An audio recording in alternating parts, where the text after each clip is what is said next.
Hello friends. अब देखते हैं आज के अपने हेमेटोलॉजी के जो कुछ रह गए थे और मोस्ट इम्पोर्टेंट है एवरी एग्जाम्स के लिए। उसके बारे में कौन कौन से क्वेश्चन है वो इम्पोर्टेंट है हेमेटोलॉजी में। कल अपने 10 क्वेश्चंस कर लिए हेमेटोलॉजी के, तो जो बाकी क्वेश्चंस थे उसी चैप्टर पे देखेंगे अभी।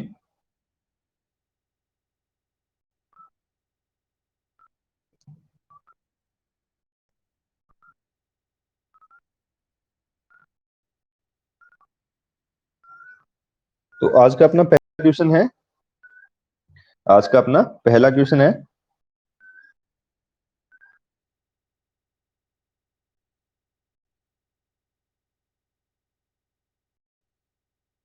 11 नंबर। आज का अपना पहला question, a client with the pernicious anemia ask why she must take vitamin B12 injection for the rest of her life.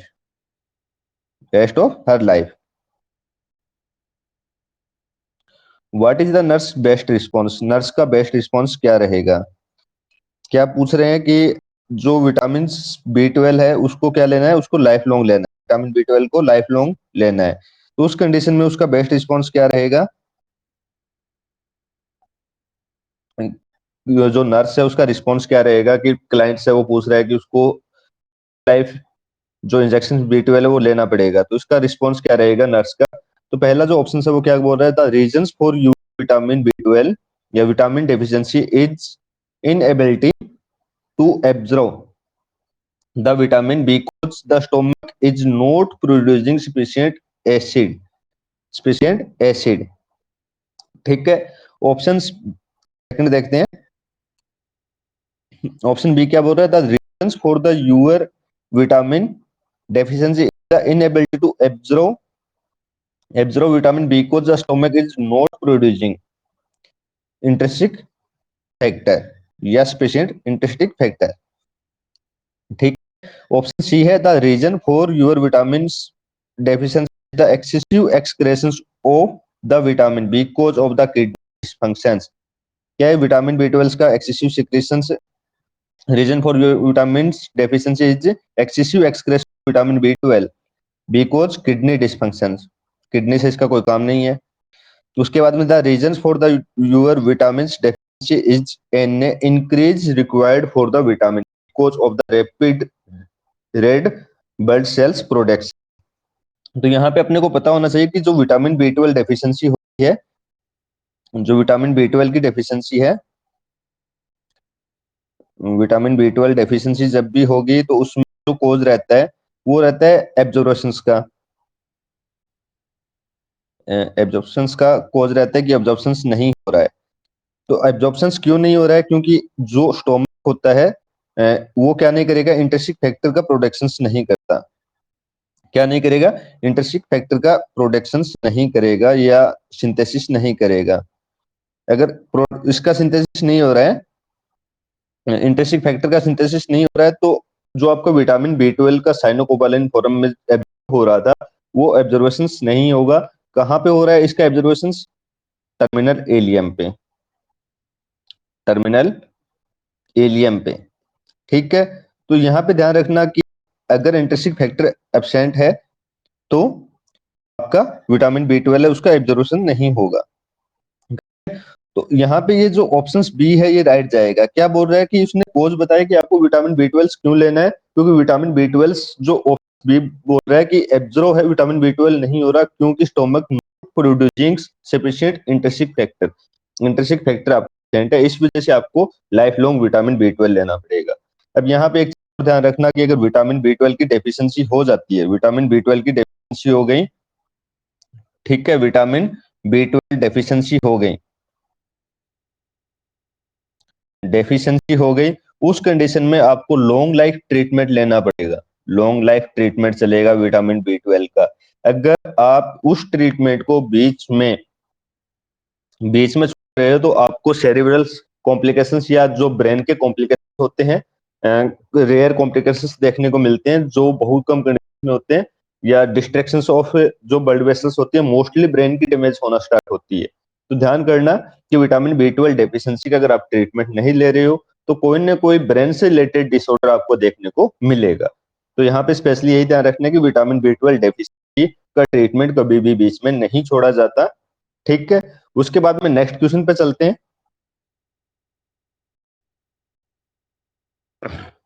Next question है, the nurse is assessing a client to activity intolerance by having the client walk on treadmill test. इसके लिए करते हैं treadmill test, MI myocardial infection for 5 minute के लिए कर रहा है। ठीक है, which of the following indicate an abnormal response, एक अबनॉर्मल रिस्पॉन्स कर रहा है, तो ये क्या है। अब ट्रेडमिल टेस्ट अगर पॉजिटिव है, जो उसका क्राइटेरिया होता है ईसीजी चेंजेस में देखते हैं, एमआई में ईसीजी को कनेक्ट किया जाता है और एक मशीन पे पेशेंट्स को एक्सरसाइज करने के लिए बोला जाता है। ठीक है, तो उस कंडीशन में अब ये यहाँ पे क्या पूछ रहे हैं, 5 मिनट तक ट्रेडमिल टेस्ट किया है पेशेंट ने, उसके बाद में अबनॉर्मल रिस्पॉन्स क्या इंडिकेट अबनॉर्मल कर रहा है। तो यहाँ पे देखना, फर्स्ट है pulse rate increase by 20 BPM, या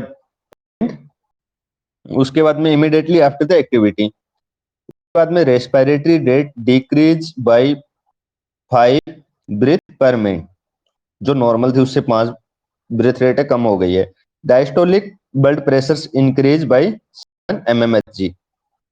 उसके बाद में pulse rate within 6 BPM of resting phase after 3 minute of test. ठीक है, तो इसमें ये क्या है कि जब ट्रिपल टेस्ट करते हैं तो अपनी जो बेसल या बीएमआर होती है वो क्या होगी, बढ़ेगी, बीएमआर बढ़ेगी, इंक्रीज होगी, यानी एक्सरसाइज कर रहे हैं तो बॉडी को डिमांड चाहिए, ऑक्सीजन भी चाहिए, न्यूट्रिएंट्स भी चाहिए।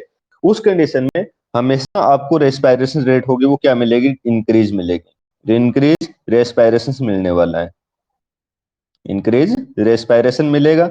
अब उस कंडीशन में यहाँ पे जो ऑप्शन बी क्या कह रहा है, जो ऑप्शन बी आपका क्या कह रहा है कि जब ट्रेडमिल टेस्ट कर रहे हैं उस कंडीशन में ब्रीथ कम होगा नहीं, हाइपोक्सिया की कंडीशन होगी, बीएमआर बढ़ेगा, इंक्रीज रेस्पिरेशन मिलेगा, ये आपका एक अबनॉर्मल रिस्पॉन्स है। या तो जो पेशेंट है उसकी बॉडी कंप्लीट डिमांड नहीं कर रही है ऑक्सीजन की। ठीक है, तो उस कंडीशन में देखने को मिलते हैं। जो ऑप्शन ए है, immediately normally heart rate increase मिलती है 20 से अबव, नॉर्मली ट्रेडमिल टेस्ट में 20 से अबव इंक्रीज मिलेगी इमीडिएटली।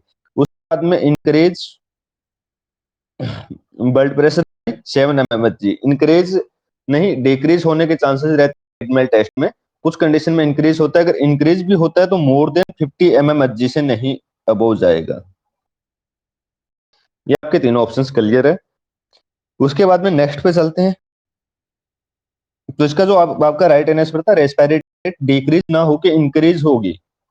ठीक है, क्योंकि हाइपोक्सिया बीमार बढ़ रहा है, हाइपोक्सिया की कंडीशन बॉडी में आ रही है, हाइपोक्सिया की कंडीशंस बॉडी में आ रही है, उस वजह से ये इंक्रीज मिलेगी। नेक्स्ट देखते हैं, when comparing the हेमेटोक्रेट level of post operative clients, the nurse note the hematocrit decrease from 36 से, पहले 36% था, अभी 34% है, on the third day even throughout the RBC, और RBC and hemoglobin value remain stable. RBC कितनी है 4.5 मिलियन, HB कितना है 11.9 ग्राम पर डीएल। ठीक है, विच nursing intervention is most appropriate, किस चीज के लिए इंटरवेंशन पूछ रहा है, पहला यही समझो कि डिक्रीज हेमेटोक्रेट हुआ है, डिक्रीज हेमेटोक्रेट का लेवल हुआ है, या पैक्ड सेल वॉल्यूम है वो डिक्रीज हुई है कितना, 36 से 34 पे। कौन सा डे था, ऑपरेशन का थर्ड डे, यानी पोस्ट ऑपरेटिव डे थर्ड है। तो अब आपके जो बेस्ट रिस्पॉन्स है या इंटरवेंशन कौन सी रहेगी में, check the dressing and drain from bleeding. ठीक है, उसके बाद में कॉल फिजिशियंस करोगे, या कंटिन्यू मॉनिटरिंग वाइटल साइंस, या start oxygen 8 litre per minute पर नेजल कैनुला, ऑक्सीजन दोगे उसको, हेमेटोक्रेट कम हुआ है तो ऑक्सीजन की तो जरूरत है नहीं, पहला तो यहीं से कट कर देते कि ऑक्सीजन की जरूरत नहीं है, क्यों नहीं है, आरबीसी का काउंट नॉर्मल है। ठीक है, तो उसके बाद देखते हैं check the dressing and drain to frank, bleeding के लिए चेक कर सकते हैं कि हो रही है नहीं है, बट डे कौन सा है, थर्ड है, थर्ड डे पे ब्लीडिंग हो रही है तो वो आपका हेमेटोक्रेट्स के या एकदम से एक्सेसिव ब्लीडिंग होती है, उस कंडीशंस में क्या होता है कि आपको फॉल्स कंपनसेशन की वजह से फॉल्स हेमेटोक्रेट, अच्छी भी लिख रहा हूँ, हेमेटोक्रेट वैल्यू होगी वो इंक्रीज मिलने वाली है। एकदम से फ्लूइड लॉस प्लस में क्यों हो रहा है, ये इंक्रीज क्यों हो रही है? फ्लूइड लॉस प्लस में ब्लड लॉस होने की वजह से कंपनसेटरी रिएक्शंस करेगी बॉडी, उस वजह से फालसी आपको क्या है, अच्छी भी हेमेटोक्रेट की वैल्यू होगी वो इंक्रीज मिलने वाली है।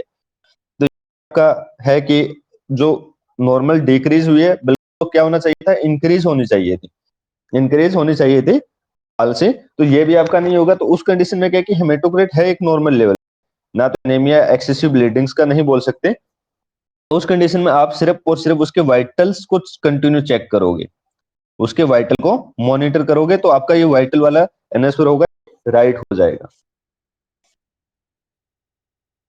नेक्स्ट क्वेश्चन देखते हैं। एक इज टू रिसीव एप्टोइन, एप्टोन एपजन इंजेक्शन, एप्टोन या इरिथ्रोपोइटिन बोलते हैं इसको, इरिथ्रोपोइटिन, ठीक है। और जो एपजन है ये क्या है, इसकी डीएनए सिंथेसिस की फॉर्म है, ठीक है, डीएनए एक फॉर्म है या सिंथेसिस फॉर्म बोल सकते हैं डीएनए की। Injection what laboratory value should be nurse before the giving injections, कौन सी वैल्यू है पहले चेक करोगे आप। तो यहाँ पे ध्यान रखना कि ऑप्शन ए है हेमेटोक्रेट्स, ऑप्शन बी है पार्शियल थ्रोम्बोप्लास्टिन, और ऑप्शन सी है आपका हीमोग्लोबिन कंसंट्रेशन लेवल, ठीक है। उसके बाद में ऑप्शन डी है आपका प्रोथ्रोम्बिन टाइम। यहाँ पे सबसे पहले जो आपका शॉर्ट फॉर्म में लिख रहा हूँ इरिथ्रोपोइटिन हार्मोन्स या ईपीओ, उसका जो रूट रहेगा वो क्या रहता है आपका, सबकुटेनियस रूट से जाएगा, सबकुटेनियस रूट, सबकुटेनियस रूट से इसको एडमिनिस्ट्रेशन करते हैं। और ये क्वेश्चन पूछा गया है कि इरिथ्रोपोइटिन हार्मोन्स को किस रूट से देते हैं, या सिंथेसिस फॉर्म जिसमें आपको इपोइटिन देते हैं, अब ये क्या है कि काम वर्क क्या रहता है इसका, तो ये वर्क करता है आरबीसी सिंथेसिस का, वर्क क्या करेगा, सिंथेसिस करवाता है आरबीसी। अब अगर इसी हार्मोन का प्रोडक्शन पूछ लेते हैं कि नॉर्मल प्रोडक्शन कहाँ से होता है, तो किडनी इसका प्रोडक्शन करने वाली है, डायरेक्टली किडनी का याद करते हैं, किडनी इसका प्रोडक्शन करने वाली है। और किडनी के साथ में आपके टेस्ट जो मेल में एक किसका ये क्वेश्चन आता है कि मेल में आपका जो आरबीसी प्रोडक्शन होता है वो ज्यादा होता है, आरबीसी का प्रोडक्शन होता है वो ज्यादा होता है। तो क्यों होता है, क्योंकि मेल में टेस्टोस्टेरोन हार्मोन होता है, टेस्टेस्टेरोन हार्मोन होता है, वो क्या करता है ईपीओ के सिक्रीशंस को यानी इरिथ्रोपोइटिन सिक्रीशंस को इंक्रीज करेगा, यानी इंक्रीज किसको करता है, ईपीओ सिंथेसिस, यानी किडनी को सिंबल एक सिग्नल देगा इरिथ्रोपोइटिन के सिंथेसिस के लिए। तो अपना जो क्वेश्चन था कि लेबोरेटरी वो अपनी कौन से चेक करेंगे, तो ये क्या कर रहा है, डायरेक्टली आरबीसी का प्रोडक्शन करवा रहा है। तो आपका काम क्या है कि आरबीसी या हीमोग्लोबिन का कंसंट्रेशन लेवल चेक करते हैं, या आरबीसी का लेवल चेक करेंगे कि आरबीसी कितने परसेंट अपनी बॉडी में है। तो यहाँ पे स्पेसिफिक यही ध्यान रखना है। जो ऑप्शन बी है वो क्या बोल रहा था आपका, पार्शियल थ्रोम्बोप्लास्टिन, यानी पीटी टाइम है वो चेक करोगे, तो पीटी टाइम तो चेक करने का काम ही नहीं है। उसके बाद में है आपका हीमोग्लोबिन कंसंट्रेशन लेवल, हीमोग्लोबिन का कंसंट्रेशन लेवल देखोगे, ठीक है, तो ये भी आपका नहीं है। उसके बाद में सेकंड है, थर्ड था आपका प्रोथ्रोम्बिन टाइम, प्रोथ्रोम्बिन टाइम भी नहीं है। तो हेमेटोक्रेट के लिए पहले देख लेते हैं कि हेमेटोक्रेट होता क्या है। ये हेमेटोक्रेट क्या, percentage of total blood volume, total blood volume occupied occupied by RBC. अब आरबीसी ने कितने परसेंट टोटल ब्लड वॉल्यूम को कवर कर रखा है, उस चीज को क्या कहते हैं, हेमेटोक्रेट, यानी ये किसकी वैल्यू को दिखाने वाला है, आरबीसी की। तो आपका सबसे पहला, क्योंकि इरिथ्रोपोइटिन हार्मोन था या इप्टोइन था, वो क्या कर रहा था, आरबीसी का सिंथेसिस करवा रहा है, तो आप सबसे पहले आरबीसी को चेक करोगे। तो आपका राइट आंसर क्या जाएगा, हेमेटोक्रेट। उसके बाद में था पार्शियल थ्रोम्बोप्लास्टिन टाइम। तो पार्शियल थ्रोम्बोप्लास्टिन टाइम्स है, इसमें क्या करते हैं, पार्शियल थ्रोम्बोप्लास्टिन टाइम या एपीपीटी एक्टिवेटेड, जो आपका ब्लड वॉल्यूम्स का क्वेश्चन है, ये एक्टिवेटेड ब्लड वॉल्यूम्स क्या है, तो उस चीज के लिए इसका जो मोस्ट कॉमनली पूछा जाता है कि किस में लेते हैं, तो ये जो आपका है शॉर्ट में लिख रहा हूं मैं PTT। PTT नॉर्मली क्या है, इंटरेस्टिंग फैक्टर को इंडिकेट कर रहा है। फैक्टर पैथवे होता है, उसमें यूज करते हैं उसको चेक करने के लिए। इंटरेस्टिंग पैथवे कैलकुलेशंस में इसको चेक करते हैं, ठीक है। और ये हेपेरिन यूजर्स में यूज करते हैं। हेपेरिन यूजर में, जो हेपेरिन यूज कर रहे हैं उसको मॉनिटर करने के लिए यूज किया जाता है। ये क्वेश्चन बहुत बार पूछा गया कि हेपेरिन यूजर में आप कौन सा टेस्ट करते हो। तो हेपेरिन यूजर में आप हेपेरिन यूजर कौन सा टेस्ट करते हो, PTT यानी प्रोथ्रोम्बिन या एक्टिवेटेड प्रोथ्रोम्बिन थर्मोप्लास्टिन टाइम। और इसी हेपेरिन में अगर वैल्यू भी पूछी जाती है तो ये बिलो 90 सेकंड रहती है। अब बात आती है कि नॉर्मल वैल्यू कितनी थी, तो नॉर्मल वैल्यू इसकी 20 से 40 सेकंड है, ठीक है। ये है normal,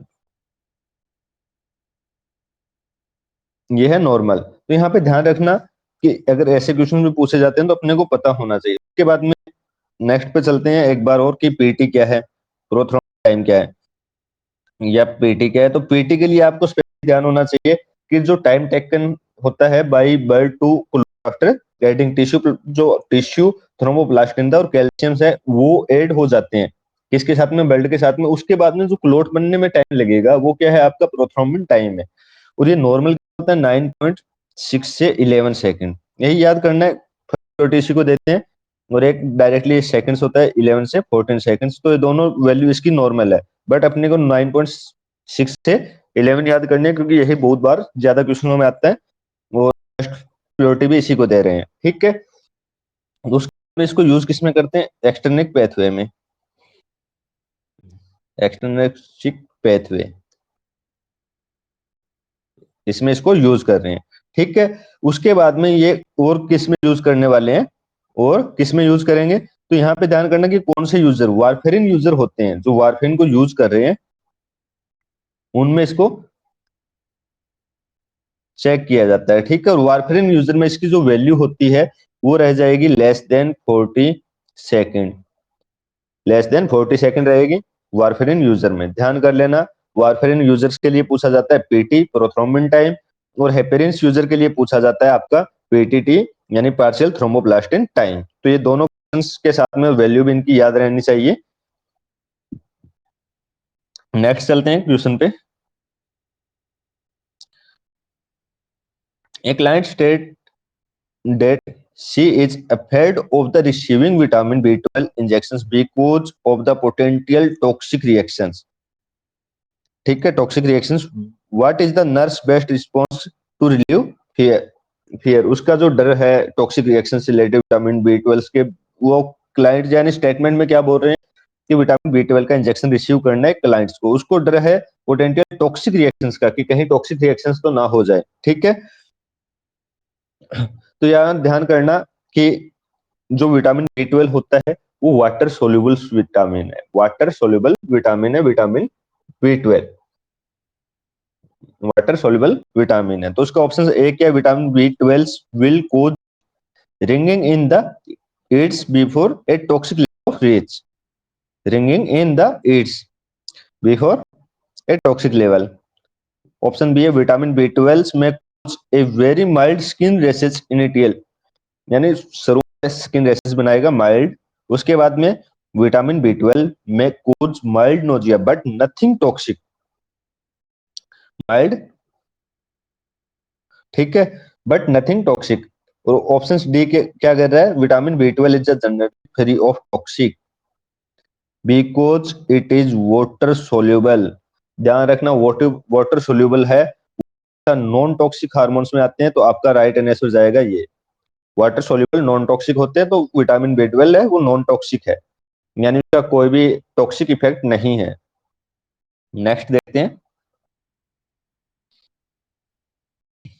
a client with the microcytic anaemia, microcytic anaemia है पेशेंट को, is having trouble selecting food item from hospital menu. क्या कर रहा है वो, हॉस्पिटल मेन्यू ट्रबल्स कर रहा है कि कब मैं कौन सा फूड है वो लूं या खाऊं।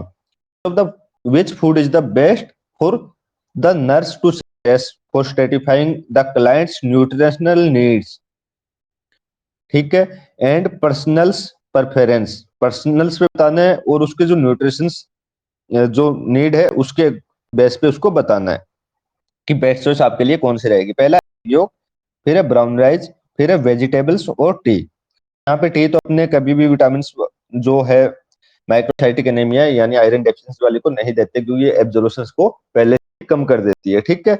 उसके बाद में वेजिटेबल्स ऑल विटामिन को बढ़ाने में हेल्प करती है, ऑल विटामिन के लेवल्स को बढ़ाने में हेल्प करती है। तो वेजिटेबल्स भी एक नॉर्मली आप अगर किसी आयरन वाले या माइक्रोसाइटिक की अगर बात करता हूँ तो यहाँ पे अपने को आयरन डेफिशिएंसी मान लेते हैं, आयरन डेफिशिएंसी एनीमिया, क्योंकि माइक्रोसाइटिक का मोस्ट कॉमन टाइप वही है। तो वेजिटेबल्स क्या करेगी, जो आपने आयरन लिया है उसके एब्जॉर्प्शन को बढ़ाएगी, बढ़ा देगी एब्जॉर्प्शन को, बट आयरन का रिच सोर्स नहीं है। आयरन एब्जॉर्प्शन या नॉर्मली जो हार्मोन्स जो सॉरी जो भी एलिमेंट्स आप ले रहे हो उसके एब्जॉर्प्शन को बढ़ाएगी। एक योग आयरन का सोर्स है, बट एक योग को आप इसलिए मेन्यू नहीं कर सकते क्योंकि आपकी पर्सनल प्रेफरेंस है ना, आप ये जान रहे हो कि सामने वाला वेजिटेरियन है या एक खा रहा है नहीं खा रहा, वो उस चीज पे डिपेंड रहता है। बट ये एक योग होता है मोस्ट कॉमनली प्रोटीन का सोर्स है, हाई प्रोटीन डाइट में इसको यूज किया जाता है, बट इसमें हिम भी रहता है। तो यहाँ पे ध्यान करना कि आयरन भी है, तो ये भी आपका दोनों चॉइस के साथ में नहीं रहेगा। उसके बाद में ब्राउन राइस आपका राइट एनएस में जाएगा। ब्राउन राइस है वो आयरन का बेस्ट सोर्स है, आयरन का बेस्ट सोर्स है, तो ये आपकी रहने वाली है ब्राउन राइस। नेक्स्ट क्वेश्चन देखते हैं। A client with macrocytic anaemia has burn on food, ठीक है, and state that she has watching television while lying on a heating pad. What are the nurse first response? क्या कौन सा anaemia उसको macrocytic anaemia है। तो macrocytic anaemia का example अपने को पता होना चाहिए, मैक्रोसाइटिक एनीमिया कौन सा है, या मेगलोब्लास्टिक का ही एग्जांपल आता है विटामिन B12। तो आपका क्या है, मैक्रोसाइटिक है, मेगलोब्लास्टिक एनीमिया, ठीक है। तो यहाँ पे अपने को पता होना चाहिए कि मेगलोब्लास्टिक एनीमिया वो मेगलोब्लास्टिक है एनीमिया, वो इसका टाइप है, क्लियर। यानी नॉर्मली अपने को मेगलोब्लास्टिक का पता होना चाहिए। तो उसमें आपका रिस्पॉन्स क्या रहेगा, उसका पैर जल गया, एनीमिया को भूल जाओ, उसके क्या हुआ, burn on her food and state, जब वो टेलीविजन देख रहा था उस कंडीशन को कुछ हुआ है, हीटिंग पैड उसके पैरों पे चला गया। तो अब नर्स क्या करेगी, यहाँ पे जो क्वेश्चन है सिर्फ जो डायग्नोस दिया है मैक्रोसाइटिक एनीमिया, वो नॉर्मली एक लेवल के लिए, क्योंकि विटामिन B12 की डेफिशिएंसी अगर होती है तो नॉर्मली जो प्रॉब्लम आती है उनके साथ में उसने पूछा है, ठीक है। तो ऐसा नहीं है कि इतना फोकस रहना चाहिए कि बर्न के साथ में अपने क्या करने वाले हैं। अगर बर्न हुआ है फूड में तो आप क्या करोगे, तो पहला assess the potential abuse, assess करोगे जो पोटेंशियल एब्यूज थे उनको, चेक द डिमिनिश, उसके बाद में डॉक्यूमेंट द फाइंडिंग और clean and dress the area. तो यहाँ पे जो आपकी रिस्पॉन्स फर्स्ट रिस्पॉन्स रहता है वो क्या रहेगा, आप चेक करते हो नियर जो लोअर एरिया होता है उसकी सेंसन्स को, लोअर एरिया होगा उसकी सेंसन्स को चेक करोगे। उसके बाद में आप डॉक्यूमेंट्स फाइंडिंग कि उसमें सेंसन्स थी या नहीं थी वो चीजें स्टार्ट करते हो। उसके बाद आप लिखते हो कि उसका जो पैर था या फूड था वो जला कैसे है, बर्न कैसे हुआ है। पे अपना जो फर्स्ट रिस्पॉन्स रहेगा वो यही रहने वाला है, ठीक है। Check the diminished sensations. Next question देखते हैं। Which of following nursing assessment is late symptom of polycythemia vera? polycythemia vera का लेट सिम्टम पूछा है। polycythemia vera होता क्या है पहले अपने को ये पता होना चाहिए। तो इसके जो पहला ऑप्शन है वो क्या है, हेडेक है, ऑप्शन बी वीकनेस है, और ऑप्शन सी है वो है प्रूटस प्रूटस, और ऑप्शन सी है आपका शॉर्टनेस ऑफ ब्रेथ। तो पॉलीसाइथेमिया वेरा है क्या, पॉलीसाइथेमिया वेरा में ऐसा क्या हो गया कि पॉलीसाइथेमिया अगर वेरा की डायरेक्टली बात करता हूं तो अपने देखना है कि पॉलीसाइथेमिया क्या है, पॉलीसाइथेमिया क्या है। तो पॉलीसाइथेमिया का टाइप है पॉलीसाइथेमिया वेरा। पॉलीसाइथेमिया में क्या होने वाला है, इंक्रीज आपका अचीव यानी हेमेटोक्रेट लेवल, इंक्रीज हेमेटोक्रेट लेवल कितने से हो जाएगा, 65% से। अब अगर आरबीसी का प्रोडक्शन ज्यादा हुआ है तो आपका अच्छी भी इंक्रीज होने वाला है। क्लियर? तो ये नॉर्मली क्या करेगा, जब आरबीसी का प्रोटेक्शन ज्यादा होता है तो हाइपरटेंशन करता है, ठीक है, शॉर्टनेस या और उसमें क्लोटिंग्स के या कोगुलेशंस के चांसेस बढ़ जाते हैं। पॉलीसाइथीमिया में क्या हो जाएगा, अगर ये ज्यादा हो रहा है तो कोगुलेशन के चांसेस बढ़ेंगे, ठीक है, कोगुलेशन चांसेस क्या हो जाएंगे, इंक्रीज कोगुलेशन हो जाएगा। उस कंडीशन में आपको कई चीजें देखने को मिलेगी, क्लोटिंग हो जाएगी, उसके बाद में इंक्रीज बीपी रहती है अर्ली में, और ये चीजें आपको देखने को मिलने वाली है, ठीक है। उसके बाद में बात करते हैं कि स्किन पे रैशेस क्लोटिंग की वजह से होने के चांसेस रहते हैं, जो प्रोसेस है तो उसमें। उसके बाद में बात करते हैं कि इसका जो टाइप था वो क्या है। तो ये दो टाइप में डिवाइड होते हैं, एक होता है प्राइमरी, एक होता है प्राइमरी जिसमें डायरेक्ट कोज हो रहे हैं, ठीक है, एक होता है सेकेंडरी, एक होता है सेकेंडरी। तो यहाँ पे जो प्राइमरी है उसको क्या बोलते हैं, प्राइमरी को बोलते हैं पॉलीसाइथेमिया, पॉलीसाइथेमिया वेरा, ठीक है। इसको क्या बोल रहे हैं, पॉलीसाइथेमिया वेरा कह रहे हैं, also can now as polycythemia vera. Primary का ये क्वेश्चन बहुत बार रिपीट हो गया कि प्राइमरी पॉलीसाइथेमिया वेरा को, पॉलीसाइथेमिया को क्या कहते हैं, तो पॉलीसाइथेमिया वेरा के नाम से इसको जाना जाता है, ठीक है। सेकंड, और इसमें डायरेक्टली कोज है, प्राइमरी में जो कोज रहते हैं वो आपका अदर कोई डिजीज ना होके डायरेक्टली बोन मेरो का कोज रहेगा, यानी हाइपोक्सिया बोल सकते हैं, बोन मेरो को डायरेक्टली कोज करने वाले, यानी सेकेंडरी डिजीज इसमें कोज नहीं करेगी, ठीक है। उसके बाद में सेकेंडरी, सेकेंडरी सेकेंडरी पॉलीसाइथेमिया, तो यहाँ पे सेकेंडरी में भी यही है। तो इसमें ध्यान रखना है कि जो कोज होते हैं, कोज की ओर बात कर देते हैं, तो सबसे जो मोस्ट कॉमन कोज रहता है पॉलीसाइथेमिया का वो क्या रहेगा, हाइपोक्सिया। हाइपोक्सिया की कंडीशन में बॉडी कंपनसेटरी रिएक्शंस करती है और आरबीसी के प्रोडक्शंस को बढ़ा देती है। तो हाइपोक्सिया इन बॉडी है या हाइपोक्सिया से रिलेटेड कोई भी डिजीज है, जो हाइपोक्सिया कोज कर रही है उनसे रिलेटेड कोई भी डिजीज है वो क्या कर सकती है, आपको पॉलीसाइथेमिया का कोज कर सकती है। हैवी शुगर में भी देखने को मिलता है पॉलीसाइथेमिया वेरा। उसके बाद में कोई अस्थमा की डिजीज थी या रेस्पिरेटरी डिजीज है उसमें देखने को मिलने वाला है। तो यहाँ पे जो अपना था कि अर्ली साइन अब क्या आने वाले हैं, ध्यान रखना। सॉरी, लेट साइन का पूछा था क्वेश्चन में, तो हेडेक है हमेशा इंक्रीज ब्लड प्रेशर की वजह से अर्ली में दिखेगा।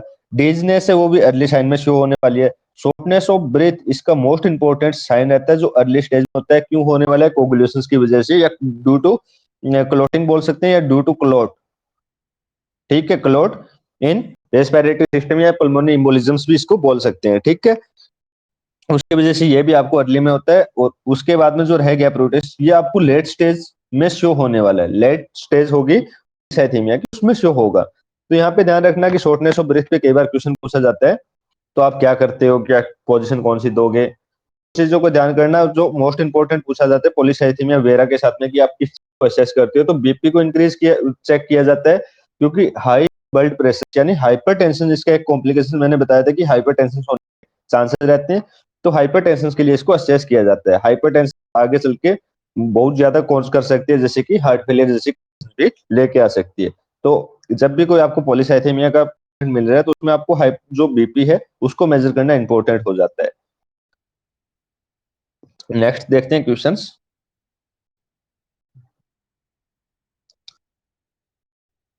The nurse is teaching a client with the polycythemia vera about potential complications from this disease. अब polycythemia के complications पूछे हैं, ठीक है। Which manifestation would the nurse include in client plan? Select all that apply. पहला option बोल रहा है hearing loss, visual disturbance, headache, orthopnea, gout या weight loss। तो यहाँ पे ध्यान करना कि हियरिंग लॉस होने के चांसेस नहीं है, बट कॉम्प्लिकेशंस देख लेते हैं कि कॉम्प्लिकेशंस क्या है। कॉम्प्लिकेशन पॉलीसाइथेमिया,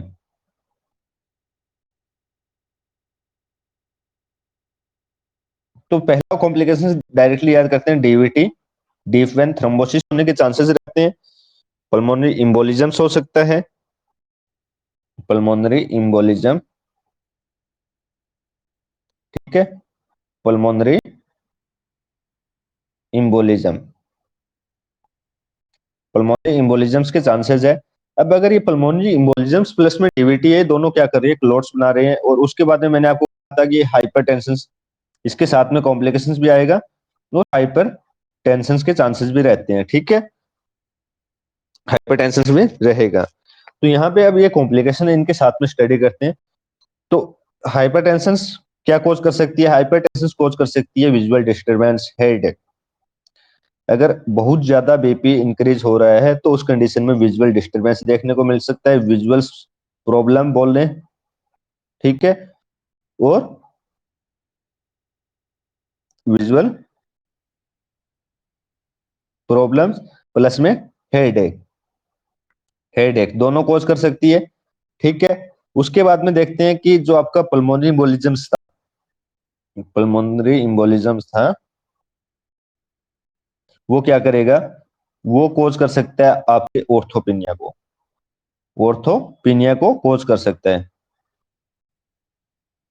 वो क्या करेगा, ऑर्थोपिनिया को कोज कर सकता है, रेस्पिरेटरी जो भी क्लोट्स बना है या इम्बोलिज्म है वो रेस्पिरेटरी ट्रैक में ऑर्थोपिनिया, डिफिकल्टी इन ब्रीथिंग कर सकता है, ऑर्थोपिनिया, ये इसके एक कॉम्प्लिकेशंस को इंडिकेट कर रहा है। उसके बाद में आता है कि वेट लॉस। तो वेट लॉस डिपेंड करता है कंडीशंस पे, बट नॉर्मली जो होगा इसमें वेट लॉस नहीं होता, फ्लूइड एक्यूमुलेशन की वजह से वेट गेन होने के चांसेस रहते हैं, वेट गेन होने के चांसेस रहेंगे। हार्ट फेलियर की कंडीशन हो गया, पल्मोनरी इम्बोलिज्म हो गया, उस कंडीशन में फूड एक्यूमुलेशन होने के चांसेस बढ़ते हैं, या फूड एक्यूमुलेशन होगा, उस वजह से क्या है, वेट गेन होगा, ना कि लॉस। अब बात आ रही है कि गाउट, गाउट को कोज कर सकता है क्या। तो यहाँ पे ध्यान करना कि जब गाउट एक क्या है, नॉर्मली एक ऑर्थोपेडिक डिजीज है, जिसमें जो जॉइंट्स होते हैं उसके अंदर एक क्रिस्टल लाइक स्ट्रक्चर बन जाती है, और वो क्यों हो रहा है, इंक्रीज यूरिक एसिड की वजह से, इंक्रीज यूरिक एसिड की वजह से हो रहा है, ठीक है। अब इस कंडीशन में भी गाउट एक कॉम्प्लिकेशन रहता है, यानी पॉलीसाइथेमिया वेरा में जब डिस्ट्रैक्शन ऑफ आरबीसी होता है तो उस कंडीशन में आपका लिवर वर्क ज्यादा करेगा, ठीक है, या जो भी था साइज, उस कंडीशन में ये कंपनसेटरी रिएक्शन से इंक्रीज यूरिक एसिड्स का प्रोडक्शन करता है, या डायरेक्ट बोलूं तो लिवर क्या करेगा, यूरिक एसिड का सिंथेसिस कर रहा था, और पॉलीसाइथेमिया के कंडीशन में वो यूरिक एसिड का सिक्रेशन को बढ़ा देता है, जो कोज करता है गाउट को। तो आपका यहाँ पे ऑप्शंस क्या क्या स्लाइड जा रहे थे, पहला था कि विजुअल डिस्टरबेंस होगा, उसके बाद में हेडेक होगा, हेडेक के दोनों कॉम्प्लिकेशन थे किसके, आपके हाइपरटेंशन के। उसके बाद में था ऑर्थोपिनिया, कि ऑर्थोपिनिया होने के चांसेस रहेंगे, और एक था गाउट, वेट लॉस था नहीं। तो इसमें देखते हैं अब ऑप्शंस कौन सा राइट जाएगा, बी, सी, डी और ई। ये आपका ऑप्शन ए होगा वो राइट जाने वाला है। तो ऐसे क्वेश्चंस को हमेशा ध्यान करना है कि आप नीचे के ऑप्शंस ना पढ़ के सबसे पहले उसकी वजह के जो रीजंस होते हैं क्वेश्चंस को अटेंड करने के लिए, तो जिसके पूरे ऑप्शंस है उनको कट करना सबसे पहले जरूरी है कि इसमें से कौन सा ऑप्शन नहीं आएगा, बाद में आपको नीचे वाले ऑप्शंस को चूज करना है, हमेशा यही ध्यान रखना है। और ये एग्जाम्स के लिए बहुत इंपॉर्टेंट रहते हैं ऐसे क्वेश्चन जो सिलेक्ट मल्टीपल चॉइस आते हैं, मल्टीपल सिलेक्ट अप्लाई वाले क्वेश्चन आएंगे उन पे।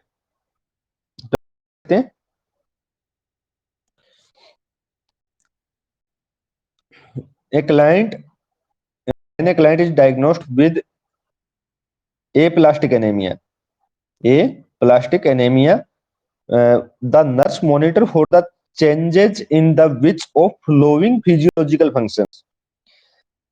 अब मैंने बताया था कि एप्लास्टिक एनीमिया में क्या होगा, एप्लास्टिक एनीमिया में टोटल जो ब्लड सेल्स थी उनका प्रोडक्शन क्या हो जाएगा, कम हो जाएगा। यानी एक डायरेक्टली बात बोलता हूं तो पैनसाइटोपेनिया की कंडीशन आएगी, यानी प्लेटलेट्स भी आपकी कम हो जाएगी, डब्ल्यूबीसी भी आपकी कम हो जाएगी, और आपके आरबीसी काउंट्स भी होगा वो कम हो जाएगा। तो अब देखते हैं इसके ऑप्शंस की, पैलिसाइथेमिया में मॉनिटर किस चीज के लिए करना है। तो सबसे पहले ब्लीडिंग टेंडेंसी देखेंगे, उसके बाद सेकंड ऑप्शन है इनटेक एंड आउटपुट को चेक करेंगे, इनटेक या आउटपुट को चेक करेंगे। ऑप्शन सी बोल रहे हैं पेरिफेरल सेंसस को चेक करने वाले हैं, पेरिफेरल सेंसस को चेक करेंगे। और ऑप्शन डी बोल रहा है बोवल फंक्शंस। तो जब ब्लीडिंग है पेनसाइटोपेनिया है, यानी डिक्रीज प्लेटलेट्स है, जो प्लेटलेट्स है वो डिक्रीज है, तो उस कंडीशन में क्या है, ब्लीडिंग के चांसेस इंक्रीज होंगे, इंक्रीज हो जाएंगे ब्लीडिंग चांसेस, ब्लीडिंग चांस या इंक्रीज होंगे। तो यहाँ पे आपको ए प्लास्टिक हमें पता होना चाहिए कि ब्लीडिंग टेंडेंसी होगी वो क्या हो जाएगी, इंक्रीज हो जाएगी, और उसी को मेजर करना अपने लिए जरूरी होता है। और सेकंड जो रहता है कि इन्फेक्शंस को भी प्रिवेंट करना होता है, क्योंकि पैनसाइटोपेनिया डब्ल्यूबीसी के काउंट्स है वो कम हो रखे, बोन मेरो सुप्रेशंस की वजह से होने वाला है, ये बोन मेरो फेलियर की वजह से प्लास्टिक होता है। ठीक है, तो यहाँ पे आपका ऑप्शन ए जाएगा, वो राइट जाएगा।